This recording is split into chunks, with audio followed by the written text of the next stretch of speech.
few years ago, I was in desperate need of a new roommate. I had just moved to a new city for a job, and my rent was too high to handle on my own. I turned to Craigslist, hoping to find someone reliable. After sifting through numerous responses, I found a girl named Karen who seemed perfect. She was friendly, had a stable job, and her references checked out. We met up at a coffee shop, and everything seemed great, so I invited her to move in. The first few weeks were fine.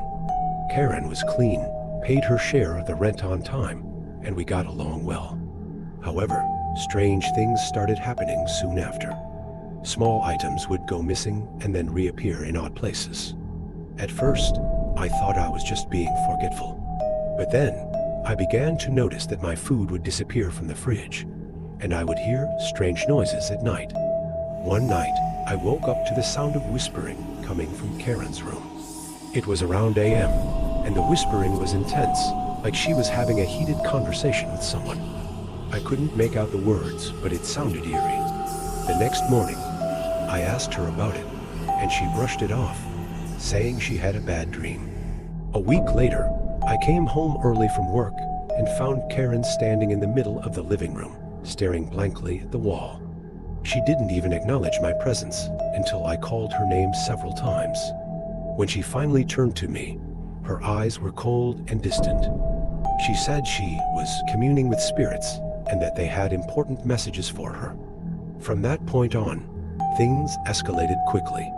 Karen began holding strange rituals in the apartment, lighting candles and chanting in a language I didn't understand. She covered her room with bizarre symbols and often talked about spirits visiting her at night. I started to feel unsafe in my own home. The final straw came when I woke up to find Karen standing over my bed, holding a knife. She was chanting softly, and her eyes were completely vacant. I screamed and pushed her away, running out of the apartment and calling the police. They arrived quickly and took Karen into custody. The police found Karen's room filled with notebooks detailing her conversations with spirits and plans to sacrifice me to appease them. I was horrified. Karen was taken to a psychiatric facility, and I moved out of the apartment immediately. It took me a long time to feel safe again, and I never used Craigslist for a roommate search again. A few years back, I was fresh out of college and desperately looking for a job. I had sent out countless resumes and attended numerous interviews with no luck. One day, I came across a promising job posting on Craigslist for an administrative assistant at a small but reputable company. The job description was perfect, and the salary was exactly what I needed. I applied immediately and received a response within a few hours. The company, which called itself Omega Solutions, wanted to schedule an interview with me the next day. I was thrilled and quickly agreed. The email included an address for an office building downtown. The next day, I dressed in my best interview outfit and headed to the address. The building was older but seemed legitimate. I took the elevator to the specified floor and found a door with a small sign that read Omega Solutions. I knocked and was greeted by a man who introduced himself as Mr. Harris, the hiring manager. Mr. Harris led me into a small office that looked hastily set up. There were a few desks, some office supplies, and a laptop. The interview started normally, with typical questions about my experience and skills. However, things quickly took a strange turn. Mr. Harris began asking personal questions unrelated to the job questions about my family, my living situation, and whether I had a girlfriend. Feeling uneasy, I tried to steer the conversation back to the job, but Mr. Harris was persistent. He then asked if I would be willing to run some errands for him as a test before officially hiring me. He handed me a list of items to purchase from various stores around the city, along with a large sum of cash. At this point, alarm bells were ringing in my head. I politely declined and said I needed some time to think about the offer. Mr. Harris's friendly demeanor quickly changed, and he became insistent, saying that if I wanted the job, I needed to prove myself. I felt trapped and scared, but I managed to excuse myself, promising to return the next day.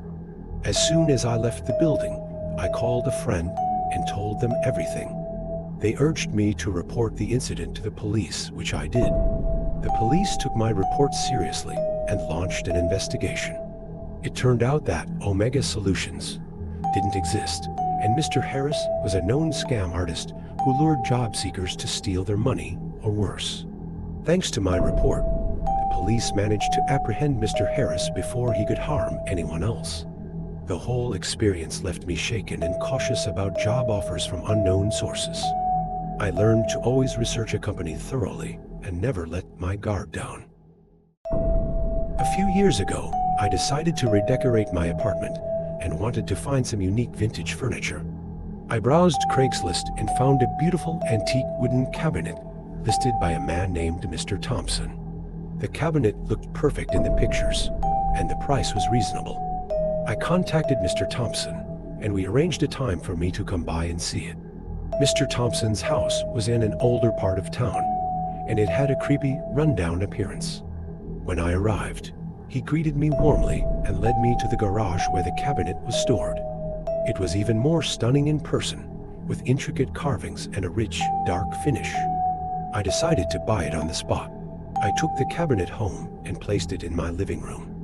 That night, as I was getting ready for bed, I heard strange noises coming from the living room, soft whispers and the sound of wood creaking. I chalked it up to the house settling and went to sleep. The next few days were unsettling. The whispers continued, and objects around the cabinet would move on their own. Books would fall off the shelves and picture frames would tilt. One night, I woke up to find the cabinet doors wide open, even though I was sure I had closed them before going to bed. I decided to contact Mr. Thompson to ask if he knew anything about the cabinet's history. When I called, his wife answered. She sounded surprised and said that Mr. Thompson had passed away over a year ago.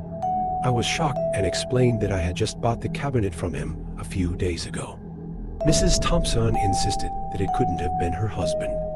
She then told me that the cabinet had been in her family for generations and was believed to be cursed. She said that her husband had tried to get rid of it before he died, but it always found its way back. She urged me to get rid of it as soon as possible. Terrified, I decided to take the cabinet to a local antique dealer. The dealer examined it and confirmed that it had a dark energy surrounding it.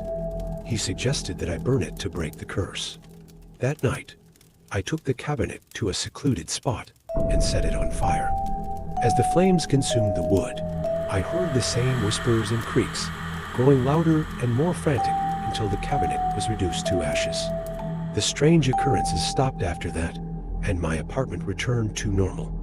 The experience left me deeply shaken and wary of buying second-hand items without knowing their full history. I realized that some things are better left alone, especially when they come with a dark past.